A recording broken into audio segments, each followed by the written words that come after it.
Men, if you're ready to reclaim your edge, listen up. I used to be held back by constant bathroom trips with multiple wake-ups during my sleep and looking for restrooms whenever I was out. Then I discovered Better Man. After just 2 months, I started experiencing fewer trips to the bathroom, less urge to go, and I even slept through some nights. I feel a noticeable boost in my overall well-being, even sexual stamina. It gives me the freedom and confidence to live life on my terms. Better Man is clinically tested and trusted by thousands of men over 25 years. Ready to take back control? Go to BeBetterNow.com to order your supply today. That's BeBetterNow.com. These statements have not been evaluated by the FDA. This product is not intended to diagnose, treat, cure, or prevent any disease. Use as directed. Individual results may vary. In this shorty episode, I am addressing a listener comment about my stance on hospital birth.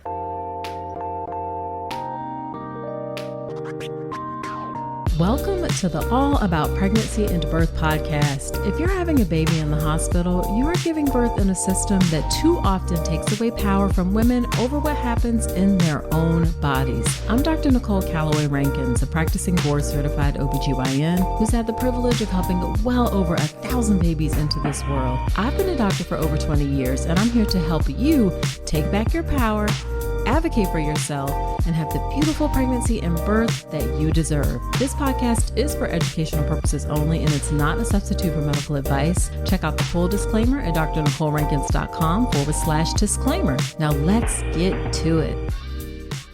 Hello there. Welcome to another episode of the podcast. Whether this is your first time listening or you have been here before, I am so glad you are spending some time with me today.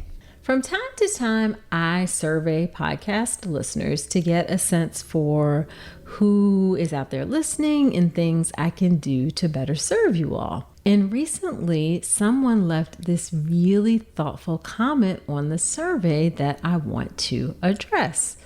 And before I get into the comment, if you want to let me know what you think about the podcast and a little bit about yourself, head to drnicolerankins.com/survey and fill that survey out. So here is the comment, and it's fairly long, so give me a second, but it's very well thought out, so I appreciate it. I don't know who the respondent was, so thank you for this.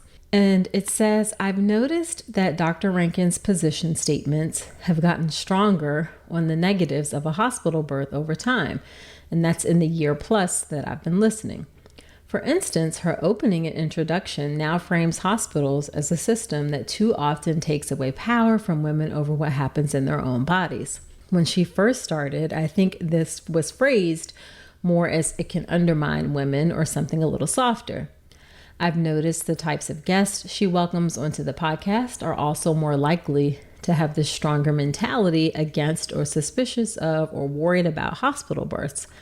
I guess I'm curious if this reflects a true change in Dr. Rankins' position as she continued to gain knowledge herself through the podcast community, or if this reflects her willingness to simply say what she's known more strongly now, or if this is a trend of worsening conditions in hospitals. And overall, does Dr. Rankins feel that hospital births still provide an overall positive service to women? Do the goods outweigh the bads, especially for women who come in prepared with some knowledge? Or does she feel that the scales are now tipped more negatively? I guess an updated bird's eye view of the whole system in the U.S. might be helpful for some of us trying to understand the overall context as we work through our individual choices available to us in our regions. For context on myself, if it matters, helps. My first birth was unmedicated in a hospital setting with a doula. The doula was excellent. The overall birth experience was just okay. The afterbirth care was very good. I really love this in-depth comment that was left. I really, really appreciate it. I love it for so many reasons because it really brings up a lot of the things that I've thought about and dealt with over the years. So let me get into it. I'm going to break it down and respond to each part of the question. And I just really appreciate that you recognized my shift. There definitely has been a shift, and it's a combination of all of the things that were mentioned. So first question is, Does this reflect a true change in Dr. Rankins' position as she continued to gain knowledge herself through the podcast community? That is an overwhelming yes. That is one of the things about this podcast is that, yes, I do it to provide education, but it has also educated me. And hearing people's experiences, some of the conversations we have like off camera, off mic, just hearing about what people share, even the things that people write in about the stories that I'm not able to share, I have learned so much about both the bad, unfortunately, but also the good parts of what happens in hospital birth, just a lot about it in general. So yes, this definitely has reflected a change in my position in seeing that the way birth happens can be very, very different depending on where you are and who you have around you. Next part was, does this reflect my willingness to simply say what she's known more strongly now? And yes, that is true too. I've always known that there have been some challenges, and I really got open to it when I moved to a community hospital. When I was in academic settings, I felt like we more routinely adhere to evidence-based care, but it was really when I got into a community hospital and I could see how different doctors practice that I really got open to the fact that there are some doctors who are just not honoring women the way that they should be honored. I've also seen through Facebook groups that I'm in with other physicians, OBGYNs, that we have a real cultural problem in medicine about the way we approach birth. And here's the thing, doctors, I don't believe mean harm. I know that most doctors don't mean any harm. It's just that the way that we're taught and the way that the system is set up is not a way that really centers the needs and prioritizes the needs of the person giving birth. It really just doesn't. Even if we think we are, we're actually not. And interestingly, I recently did this emotional intelligence test at a conference, and this was a conference full of OBGYNs. And the facilitator of the conference said that most doctors and healthcare professionals on this emotional intelligence scale are very high in social responsibility. And what social responsibility is defined in this test as is willingly contributing to society, to your social groups, and generally to the welfare of others. Doctors are also high on interpersonal relationships, and that was defined as the skill of developing and maintaining mutually satisfying relationships that are characterized by trust and compassion. But they're low, so they're high on social responsibility and interpersonal relationships. Most doctors and healthcare providers are high in those, but they are low on empathy.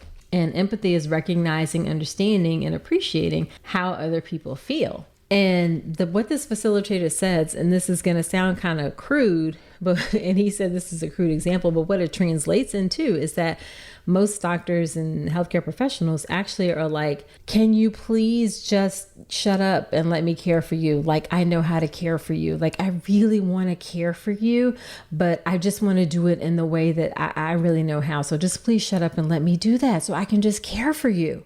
And I know that sounds terrible, but that is really reflective of what I see in our system. People come from a place of thinking that what they're doing is caring, but it's really not. They're not listening to people and understanding where they're coming from. Let's talk about something that most pregnant women aren't getting enough of, omega-3 DHA. The recommendation is over 200 milligrams a day, but less than 5% of pregnant women in the US meet that. That's one of the reasons I love Ritual's Essential Prenatal. It has 350 milligrams of vegan DHA, plus other key nutrients like methylated folate and choline to support baby's neural tube development. As an OBGYN, I appreciate that Ritual goes beyond the basics. The formula is science-backed, third-party tested for heavy metals and microbes, and every ingredient is traceable. And the delayed release design, it's gentle on the stomach, something that really matters, especially if there's trouble with nausea during pregnancy. You deserve to know exactly what you're putting into your body, especially when it comes to prenatal multivitamins. And with Ritual's dedication to traceable science and sourcing, you always will. See for yourself with 25% off your first month at ritual.com/Dr. Nicole. Start Ritual or add Essential Prenatal to your subscription today. That's ritual.com/Dr. Nicole for 25% off your first month. And interestingly, I am actually not like that on my scores for emotional intelligence. I actually scored very high on empathy, very high on social responsibility, kind of mid-range on interpersonal relationships. And I think that just reflects the fact that I'm very introverted, and quite honestly, dealing with humans, I know this sounds crazy, but sometimes dealing with humans can be a challenge for me, depending on who the human is. I'm very introverted, maybe even on the autism spectrum. But this is reflected in my work and how I practice. I have always been able to connect empathetically with people. It's one of my gifts, I think, and one of the things that has always made me a great doctor. And I didn't realize that I was different than other people. And I had been somewhat reluctant to bring attention to that difference. But now I'm definitely more comfortable pointing out the issues in our system. And when I heard that from this facilitator, it was kind of like a click moment. So this is where I am evolving for sure. All right, next part was, is this a trend of worsening conditions in hospitals? No, it is not. In fact, I think hospitals are actually getting better overall in terms of the way that we approach taking care of women during pregnancy and birth. The issue, however, is that it is very uneven, and it is hard to know who's a good hospital, who's not a good hospital. There are some pockets of people who are really digging into the old ways of how things were and not wanting to evolve.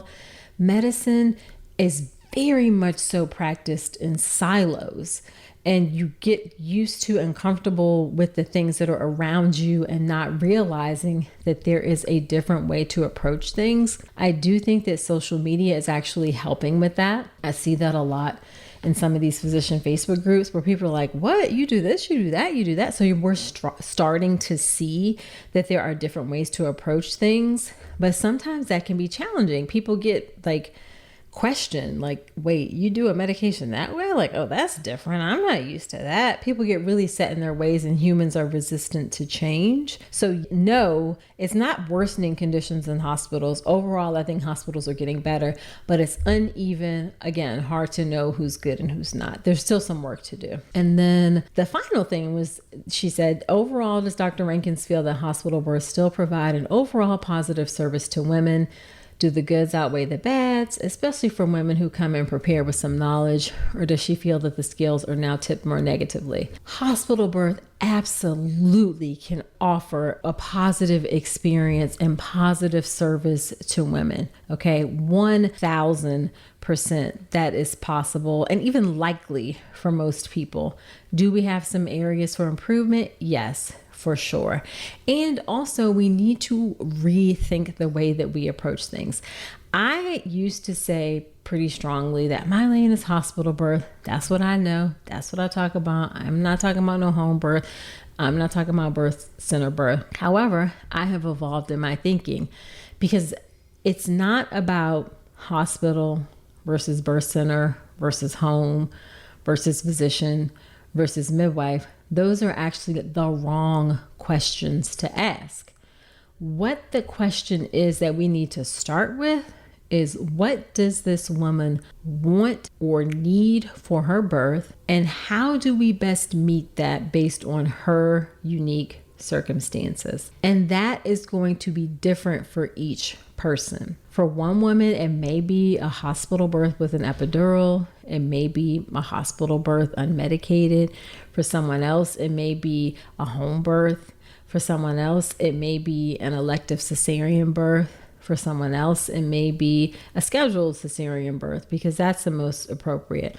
All of the options should be available and supported with respectful, compassionate, and evidence-based care, no matter the setting, whether that's home birth center or hospital, no matter the type of birth. So my focus going forward is really helping to bring about that system, a system where everyone is treated with compassion, dignity, respect, receives evidence-based care based on their unique circumstances, no matter where they give birth. So it's not like if I want a better birth, should I have a midwife or a physician? It's really how we make the system appropriate and good for everybody, everywhere. Okay. And support all of those options. All right. And the way that I am doing that and helping to bring about that change is through education and advocacy. So through this podcast, I will continue to do education, including expanding what I talk about on the podcast. I will now start sharing some home birth and birth center stories on the podcast. I will always strive to present a balanced view, the good, bad, the ugly, and all of the aspects of birth so that we can learn from the good, bad, the ugly, take from the good, learn from the ugly so that we can improve. I'll continue with education through my childbirth education class, the birth preparation course. Honestly, I've been rethinking social media, probably going to do less on social media. It used to be like social media would be a place where you could learn different things and get exposed to different types of people.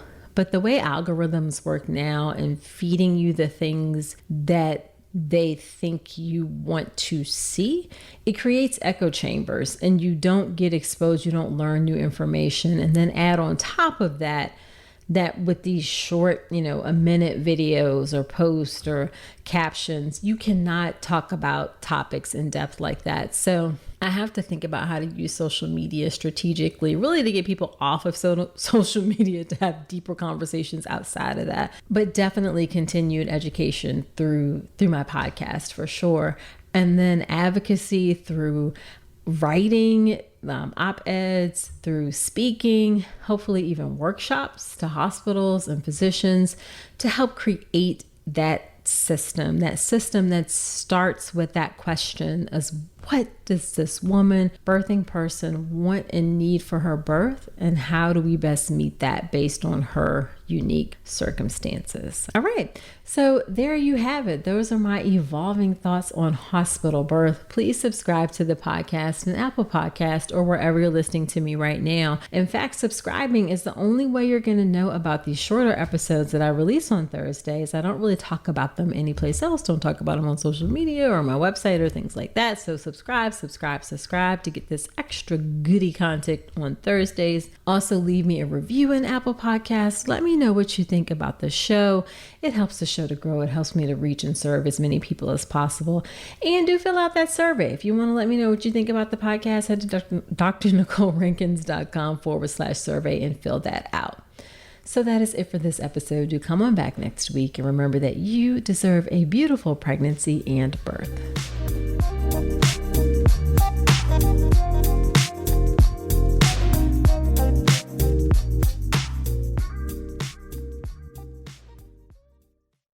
Men, if you're ready to reclaim your edge, listen up. I used to be held back by constant bathroom trips with multiple wake-ups during my sleep and looking for restrooms whenever I was out. Then I discovered Better Man. After just 2 months, I started experiencing fewer trips to the bathroom, less urge to go, and I even slept through some nights. I feel a noticeable boost in my overall well-being, even sexual stamina. It gives me the freedom and confidence to live life on my terms. Better Man is clinically tested and trusted by thousands of men over 25 years. Ready to take back control? Go to BeBetterNow.com to order your supply today. That's BeBetterNow.com. These statements have not been evaluated by the FDA. This product is not intended to diagnose, treat, cure, or prevent any disease. Use as directed. Individual results may vary.